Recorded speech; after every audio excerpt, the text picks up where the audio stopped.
Timothy Cardinal Dolan in New York, reacting to the death of Pope Francis just moments ago.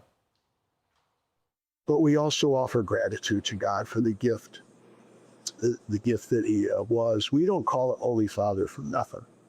He's the father of our family. And there's a death in the family. And we're saddened. So it was interesting, too, because he was on our couch on Friday talking about the Pope. This is leaders from around the world share their sadness over the loss. Meanwhile, as we look at almost every world leader that I could think of has weighed in this morning. And think about J.D. Vance. He was there yesterday, and there you're seeing this video on Sunday, Easter Sunday. And people talked about, well, it was a 5-minute meeting. Then you realize how he could have been suffering at that moment just for because of the problems he's had breathing. And, of course, he had passed away early this morning. Now let's bring in White House Press Secretary Karoline Leavitt. Karoline, great to see you. Your thoughts that might have been relayed to you. Do you have any chance to talk to the Vice President about his last meeting with the Pope? I spoke to the Vice President's team this morning, and they expressed how excited and grateful they were for the opportunity to have met with the Pope just yesterday. And of course, we know the Pope has gone to be with the Lord this morning, and I spoke to the President about that as well. And he has put out a statement to say God bless the Pope and all those who loved him. He touched millions of lives throughout his tenure as the head of the Catholic Church. And so it's a solemn day for Catholics around the world, and we are praying for all those who loved the Pope and believed in him. Karoline, absolutely. And we were shocked to find out in the morning. And obviously, we changed the format significantly for this Titanic news event. But the one thing that is happening is Easter Monday traditionally is an Easter egg roll at the White House. Melania is going to be there. It's always great to see the First Lady. So members of the cabinet are going to be there. I don't think you're going to need a giant man dressed in a rabbit outfit to direct the president on where to walk. That'll be a little different from past years. But also, I think it's significant. You're going to have a corporate feeling to this in a way, correct? Corporations are taking part in this.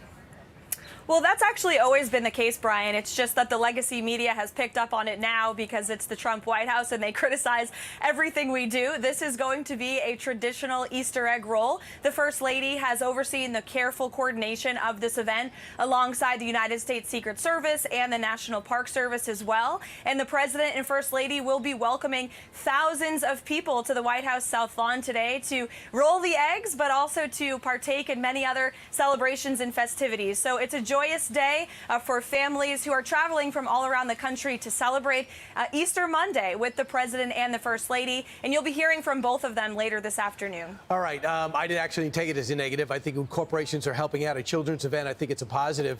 But, Karoline, let's talk about what's happening with this Kilmar Garcia. He is over in El Salvador, and evidently the senator did every Sunday show, Van Hollen did every Sunday show to make sure everyone knows that he is okay. Watch. Who did pay for this trip? This was an officially cleared, congressional trip, cleared on a bipartisan basis.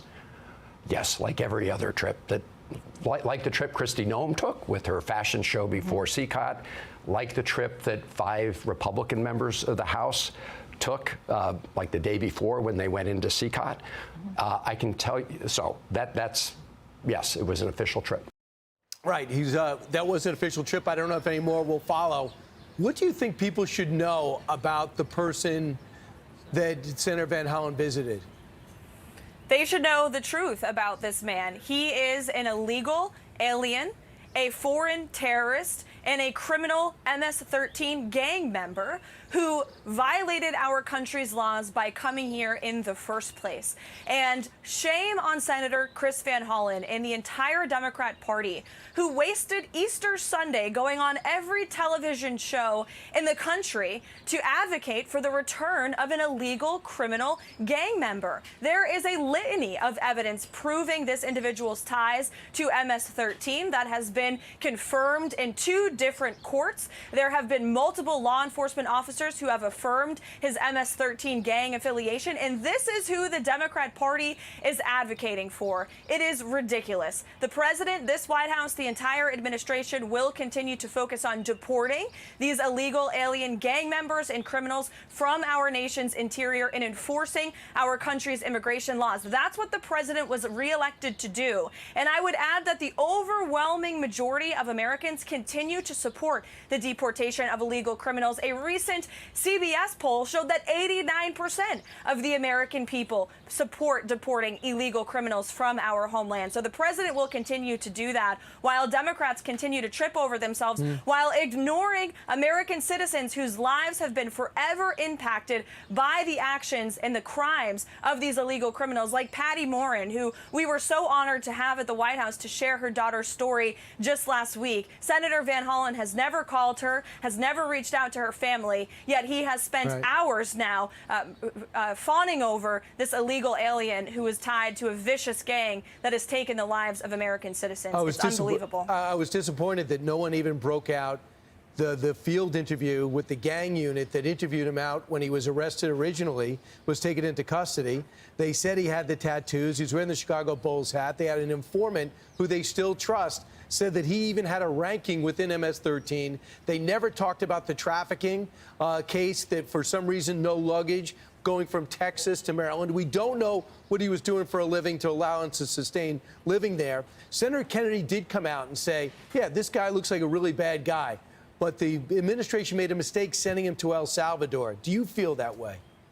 We did not make a mistake. We have always maintained that this was an individual who needed to be deported from our country. The president swore to the American public he was going to deport illegal criminals, and especially those who have been involved in violent gangs like MS-13 that have terrorized American communities. And so to the Democrat Party, who thinks that they are going to bring this foreign terrorist back to the United States of America to live a peaceful and happy life, that is never going to happen. Not only is this an MS-13 gang member, but he is also an illegal alien who broke our nation's laws to come here. And not only is it a slap in the face to the American citizens whose lives who have been put in danger or in many cases lost at the hands of these illegal alien criminal gang members, but it's also a slap in the face to the millions of legal immigrants who came to our country the right way, waited their turn, and paid their dues. We have a legal immigration system for a reason. The president is going to continue to uphold that. It's very hard for me to play devil's advocate with this story because I feel passionate that he does not belong here,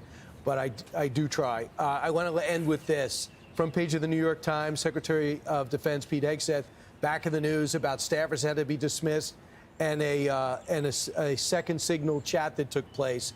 Where's the president stand on this? The president stands strongly behind Secretary Hegseth, who is doing a phenomenal job leading the Pentagon. And this is what happens when the entire Pentagon is working against you and working against the monumental change that you are trying to implement. Secretary Hegseth was nominated for this position because he is standing up for the war fighter, the men and women in uniform who are putting their lives on the line to protect our country and our homeland. And unfortunately, there have been people at that building who don't like the change the secretary is trying to bring, so they are leaking and they are lying to the mainstream media. We've seen this game played before. The secretary is doing a tremendous job, and the president stands strongly behind him. Karoline, I also think it's important to bring up that this chat happened before confirmation. While confirmation was taking place, and also it just is kind of very curious for me. They're not interested in what these people were leaking, which seems serious. They're interested in the Secretary of Defense, who wasn't. That's right. They are lying about the Secretary of Defense. Let me reiterate, no classified information was shared in these chats. But you do have leakers who are leaking classified information, which is a crime, I will add. And so the administration and the president have taken a very strong stance against anyone who leaks, especially sensitive and classified information that can put our troops and our warfighters at risk. And you've seen the secretary has taken very strong action to rein in the leakers at the Pentagon, and he will continue to do so, I'm sure. Right. Absolutely. Thanks so much, Karoline. Great to see you today. And I know how intense everything is, but try to have a good time at the Easter egg roll. I appreciate you joining us. Okay. Thanks, Brian. All right. I'm Steve Ducey. I'm Brian Kilmeade. And I'm Ainsley Earhart. And click here to subscribe to the Fox News YouTube page to catch our hottest interviews and most compelling analysis.